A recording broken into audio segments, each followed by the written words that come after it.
আজকে তোমাদের সাথে একটা জামাই ষষ্ঠীর ভিডিও শেয়ার করব। আশা করি তোমাদের ভালো লাগবে। খুব মজা, খুব আনন্দের মধ্যে এই বছরের জামাই ষষ্ঠীটা কেটেছিল। যেহেতু আমার দিদির এবছর প্রথম জামাই ষষ্ঠী ছিল, তো যাই হোক, প্রথমেই আজকে ফটাফট রেডি হয়ে স্নান করে চলে গেছিলাম কাকির ঘরে, কারণ আজকে পুরোটাই ছিল কাকিদের ঘরে অ্যারেঞ্জমেন্ট।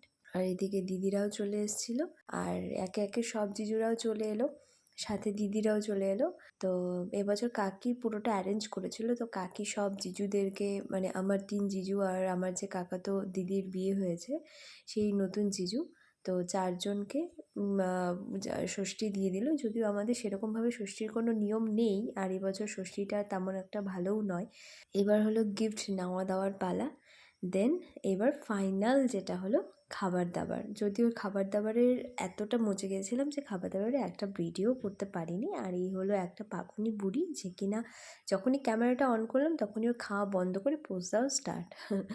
যাই হোক, তারপর আমরা খাবার দাবার কমপ্লিট করে আমরা সবাই বসে বসে আড্ডা মারছিলাম। আমরা সবাই যখন একসাথে থাকি কখন যে সময় কেটে যায়, ঘড়ি কখন দৌড়ে দৌড়ে পালিয়ে যায় আমরা কেউ ধরতে পারি না। সন্ধ্যায় একটু বেরিয়েছিলাম, তারপর এসে রাতের খাবার দাবারের সব অ্যারেঞ্জমেন্ট করা হচ্ছিল।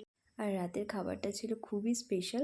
আর মেনুতে ছিল মাটন আর ছোটো মাছ চচ্চড়ি আর অনেক কিছুই ছিল। যাই হোক, আজকে ব্লগটা এই পর্যন্ত। আবারও অন্য একটা কোনো নতুন ভিডিও নিয়ে খুব তাড়াতাড়ি আসবো। আজকের মতন টাটা।